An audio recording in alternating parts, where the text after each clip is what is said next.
Le cirque, on a avec nous, j'espère. Bonjour. Bonjour. Merci d'être là. Vous êtes militant de l'association 269 Live. Vous avez été blessé la semaine dernière à Strasbourg lors d'une opération contre les animaux dans les cirques. Vous allez nous raconter ça dans un instant. Face à vous, Evan Landry. Bonjour. Bonjour, monsieur. Merci d'être avec nous. Vous êtes dresseur de tigres. Tout à fait. Dans un cirque et vous allez pouvoir débattre et parler ensemble justement de la situation des animaux. J'espère en quelques mots, qu'est-ce qui vous est arrivé?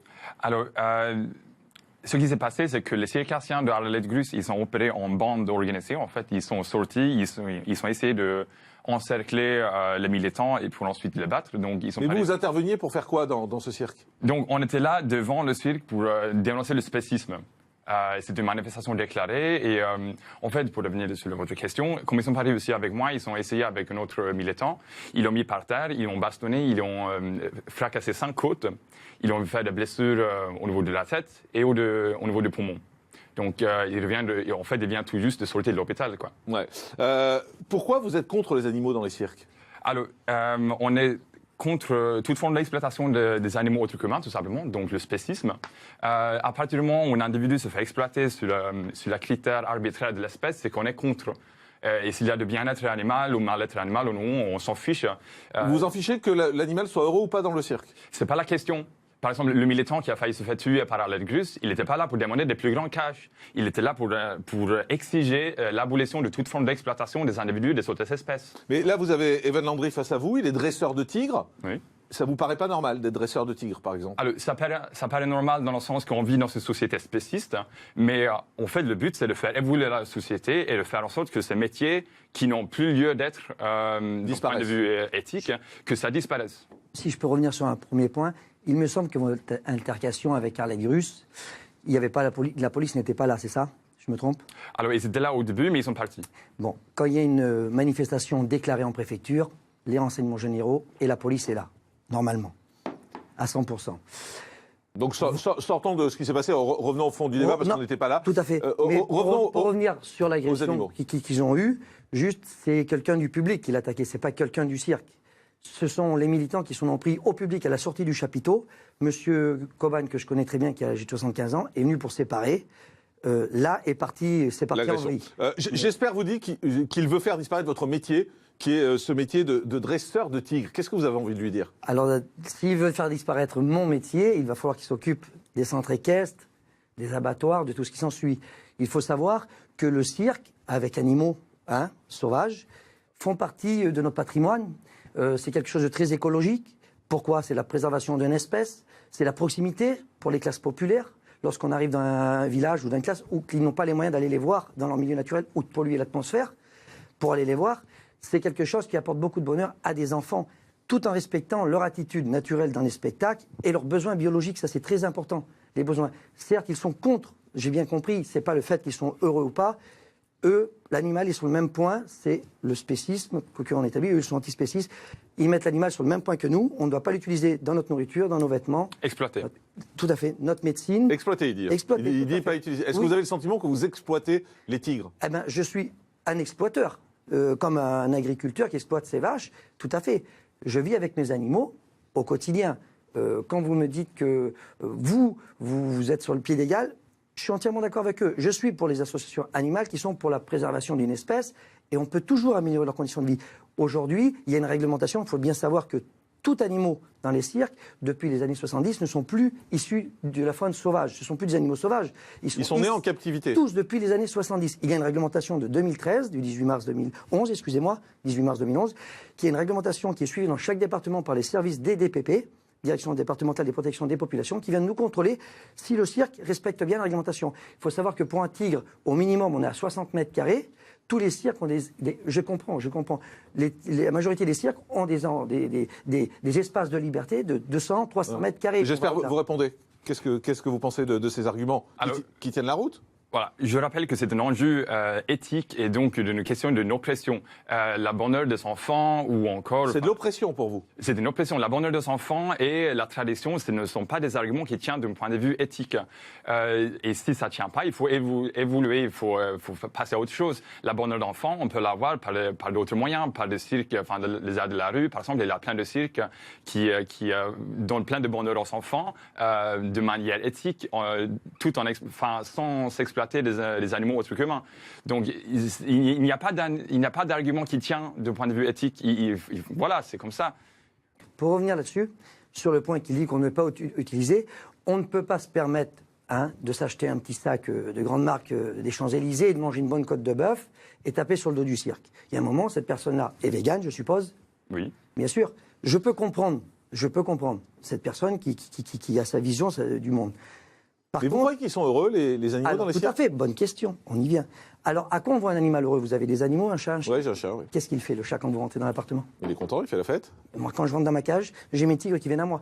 Pour cette personne... Mais est-ce que c'est la place d'un tigre, une cage? Tout à fait, il faut savoir... Alors, quand vous parlez de cage, on parle d'espace de liberté de 200... Mais est-ce que leur place n'est pas dans la nature? Alors, on peut remettre... Parce que ça, en gros, c'est ce que vous dit, j'espère. Non, lui, il est contre l'exploitation. Justement, il vous dit que la place d'un animal, c'est dans la nature et c'est pas dans une Alors, cage. pourquoi le tigre et pourquoi pas le cheval? Vous avez des centres équestres où il y a 9 mètres carrés, le cheval, il est contre aussi. Mais on ne peut pas taper que sur le cirque, vous le comprenez. S'il faut sortir ça, il faut sortir tous les animaux des centres équestres, parce qu'un cheval dans un box de 9 mètres carrés, c'est peut-être pire, parce que moi j'ai mes tigres, ils ont un espace liberté de 200 mètres carrés, je vis au quotidien avec eux. Bien sûr qu'ils sont heureux lorsque je vais, ils naissent chez moi, ils sont nés avec moi. Quand vous avez un animal qui est malheureux, on le voit. Ça se voit tout de suite qu'il manque. Il faut lâcher tous les chats des appartements. Alors, c'est le chat de gouttière ou le chat d'appartement. Le chat de gouttière est libre. Le chat d'appartement n'est pas libre. Mais il est bien mieux traité qu'un chat de gouttière. Il est soigné, il a un suivi, il a une affection. Oui, mais un tigre, c'est un gros animal, c'est un C'est la animal même chose sauvage. Et non, il n'est pas sauvage. Il est issu de la faune sauvage. Il n'est plus sauvage. Comme le chat était sauvage, il n'est plus. Aujourd'hui, un animal, il faut savoir que la dans la nature... génétique est c'est complètement la même chose. Comme nous. On était sauvages. Non, mais c'est pas depuis les années 60 que la génétique de ces animaux ont changé. Non, ça reste des animaux complètement farouches. Leurs besoins biologiques sont là, on le rappelle. Tous leurs besoins biologiques. Les vétérinaires de l'Europe, la plus grande association des vétérinaires de l'Europe disent complètement le contraire. Oui, alors donc, moi, je reviens là-dessus. C'est sorti, vous avez Non, mais on va pas faire, un échange de le dit très bien, Non. ils ont fait un très bon résumé là-dessus. Libération, le 12 octobre 2017, fait un rapport là-dessus, sur les mensonges qu'ils ont fait paraître dans Libération. C'est paru en 2017, vous pouvez le lire. Je vous rappelle qu'on a une loi, on a une justice qui vont protéger les gens qui vont faire mal aux individus des autres espèces. Bravo. Donc la loi, ce n'est pas une façon de juger ce qui est moralement défendable. Oui, non. mais vous avez le sentiment que, par exemple, que Evan Landry, qui est avec nous, qui est dresseur de tigre, vous avez le sentiment qu'il fait du mal aux tigres? Bah oui. Parce que, en fait, le principe du spécisme, c'est de nier les intérêts fondamentaux, les droits fondamentaux des individus des autres espèces. Donc, à partir du moment où vous mettez en cache un individu, à partir du moment où vous le forcez à faire des numéros ridicules, à partir du moment où vous les transportez à l'un bout de l'autre, vous avez beaucoup parlé, monsieur. Tous les aliments sont des aliments. Lorsqu'on fait des spectacles. Allez-y, répondez. Vous êtes là pour débattre. En débat, vous êtes là pour parler ensemble. Lorsqu'on fait des attitudes naturelles, on crée des attitudes naturelles.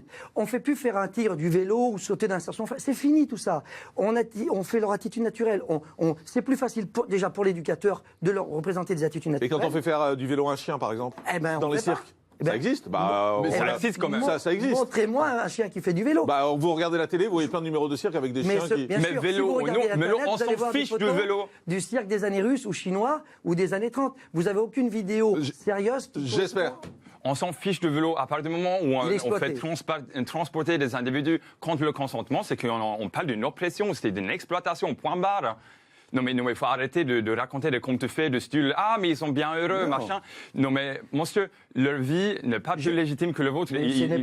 Si vous voulez préserver les espèces, vous les mettez dans le sanctuaire, vous les foutez la paix aux animaux autres qu'humains. Vous les foutez la paix. Les animaux sauvages, là, regardez les hippopotames, par exemple, il y a 40 000 hippopotames qui vont être tués, là. 4 pays africains, la Zambie, le Zimbabwe, le Botswana et le Namibie, ont ouvert le commerce d'ivoire.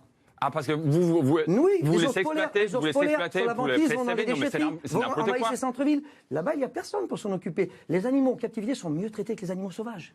Non, mais on n'est pas là pour discuter le bien-traitance, le mal-être animal. Moi, je suis là pour la C'est une exploitation. Point barre, ils ne sont pas envie d'être là. C'est contre le consentement. Vous êtes un oppresseur, monsieur. De leur point de vue, vous êtes un oppresseur.